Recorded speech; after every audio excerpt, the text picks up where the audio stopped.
यस्याग्रे द्राट दृढमवल टंटटंटटंटम तैलम तैलम तु तैलम खुखुखुखुखुमम खंख खंख सखंखम डंसम डंसम डुडंसम डुहि डुहि चकितम भूपकम भूयनालम ध्यायस्ते विप्रगाहे सवसति सबलः पातु वह चंद्रचूडः।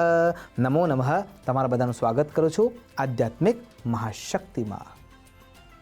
અખાડા, જ્યારે પણ કુંભનો સમય આવે છે ત્યારે આ શબ્દ ખૂબ જ વ્યાપ્ત થતો જોવા મળે છે અને ખરા અર્થમાં એ કાર્યાન્વિત હોય છે ખરા?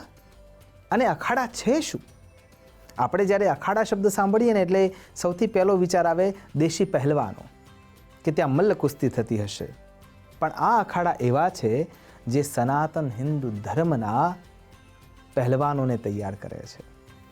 તો ભારત વર્ષમાં સંપૂર્ણ અખંડ ભારતના રૂપમાં જ્યારે સ્વપ્ન જોઈ રહ્યા હતા ત્યારે આદિગુરુ જગતગુરુ શંકરાચાર્ય દ્વારા ભારત વર્ષમાં મુખ્ય 13 અખાડાઓની સ્થાપના કરવામાં આવી અને એ જે 13 અખાડા છે એમાંથી 7 જે છે એ શૈવ માર્ગી અખાડા છે, 3 જે છે એ વૈષ્ણવ માર્ગી અખાડા છે અને 3 જે છે એ ઉદાસીન પરંપરાને વ્યાપ્ત કરે છે।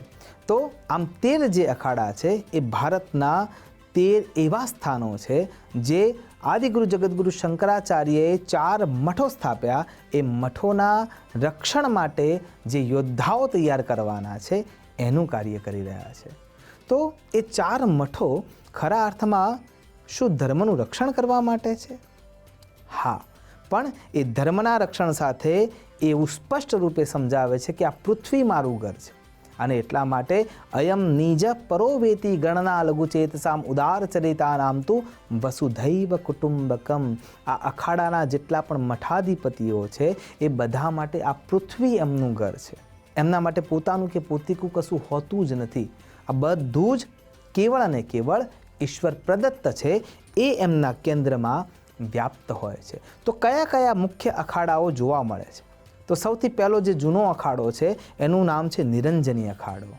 બીજા નંબરમાં જૂના અખાડાનું નામ પણ વ્યાપ્ત છે। ત્રીજા નંબરમાં જે અખાડો જોવા મળે છે એ આનંદ અખાડો છે। ચોથા નંબરનો જે અખાડો છે એ મહાનિર્વાણી અખાડો છે। પાંચમો જે અખાડો છે એ અટલ વિશ્વાસ અને અટલ વિચારવાળો છે। એમાં હઠ યોગીઓ સૌથી વધારે જોવા મળે છે, એટલા માટે એનું નામ અટલ અખાડો રાખવામાં આવ્યું છે। જ્યારે પણ ધર્મની હાનિ થતી હોય અને એ વખતે આવાહનની સ્થિતિ આવી જાય ત્યારે જે સૈનિકો તૈયાર થયા છે ધર્મના, એ આવાહન અખાડા તરફથી મળેલી સૂચનાનું પાલન કરતા હોય છે। એનાથી આગળ જ્યારે જોવા જઈએ ત્યારે 7મા અખાડા રૂપે અગ્નિ અખાડો છે। એ અગ્નિ અખાડો મલખમની તમામ ક્રિયાઓને જાણવાવાળો હોય છે, યુદ્ધ ક્ષેત્રમાં પ્રવીણ હોય છે, તલવારબાજી, ભાલાબાજી, લાઠીદાવ અને કોઈ પણ વેપન ચલાવવાનું હોય તો એનું પ્રશિક્ષણ એ લોકો આપી શકતા હોય છે। અને સાધુ હોવા છતાંય, ઋષિ હોવા છતાંય, મુનિ હોવા છતાંય, તપસ્ચિત કે તપી હોવા છતાંય, વ્રતી હોવા છતાંય આત્મરક્ષણ માટેના સુયોગ્ય યોદ્ધાઓ છે। એનાથી 8મા અખાડા તરફ જ્યારે આપણે વિચાર કરીએ તો એ ભૈરવ અખાડો છે, જે ફક્ત ને ફક્ત શસ્ત્ર અને શાસ્ત્ર બંનેને સાથે લઈને ચાલવા માટે વિચાર કરી રહ્યા છે। નિત્ય નવીન સંશોધનો આ અખાડાઓ દ્વારા થતા જ હોય છે। અને એનાથી આગળ જ્યારે 9મા અખાડામાં વિચાર કરીએ ત્યારે પંચમહાભૂતો પર જે રિસર્ચ થતા હોય છે એ પંચાગ્નિ અખાડો છે અને એના આધારે ત્યાં આજે પણ સંશોધન ક્રિયાઓ ચાલુ હોય છે। 10મા અખાડાના રૂપમાં નાગપંથી જે ગોરખનાથ દ્વારા સિદ્ધતા પ્રાપ્ત કરવા માટે, તંત્ર માર્ગને પ્રાપ્ત કરવા માટે, સુયોગ્ય સિદ્ધિને પ્રાપ્ત કરવા માટેનો જે પથ પ્રદર્શન કરે છે એ આ અખાડો કરી રહ્યો છે। એનાથી આગળ જ્યારે વિચાર કરીએ ત્યારે 11મો અખાડો એ વૈષ્ણવ અખાડો છે।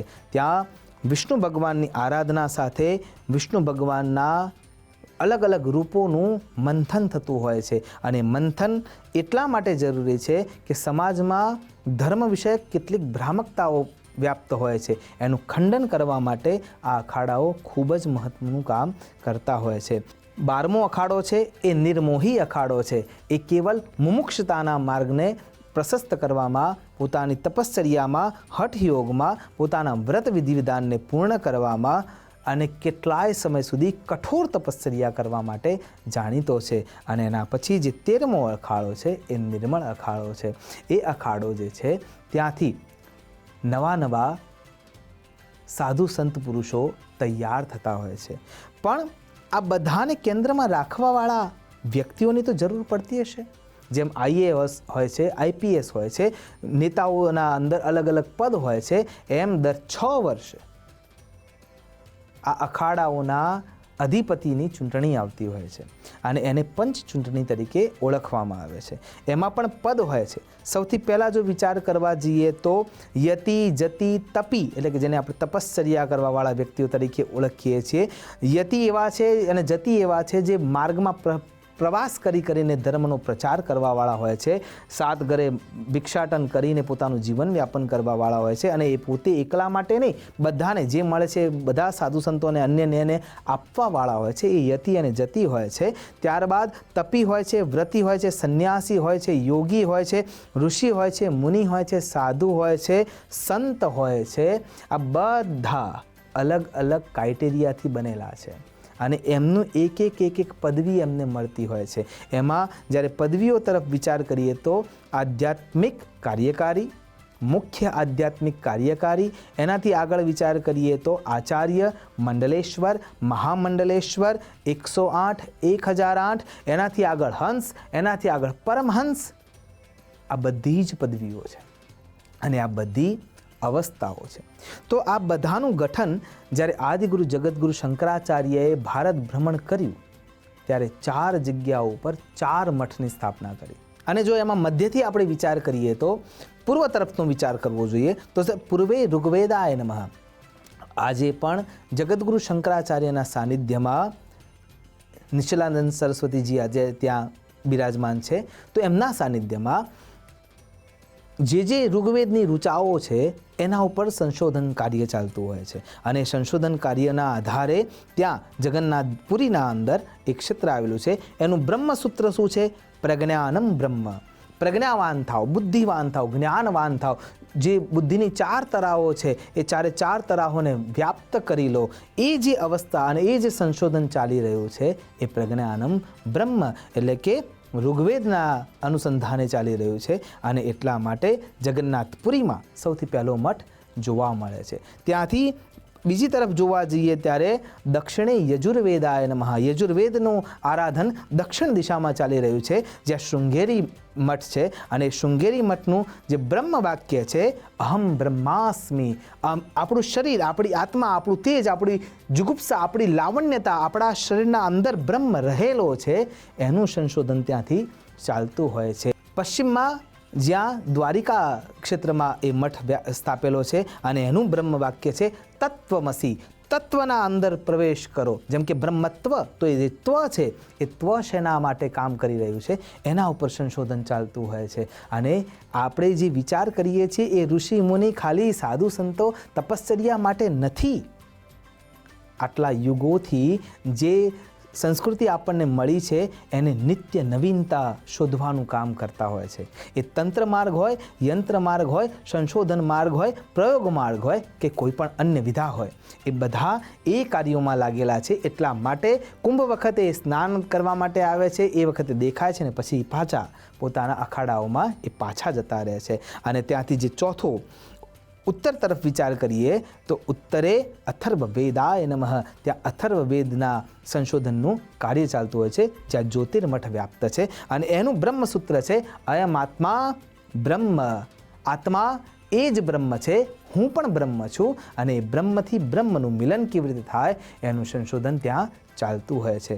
આમ ઋષિ હોય, મુનિ હોય, તપી હોય, વ્રતી હોય, જપી હોય કે અન્ય કોઈ પણ પ્રકારના પદવીધારી સનાતન પક્ષધર હોય,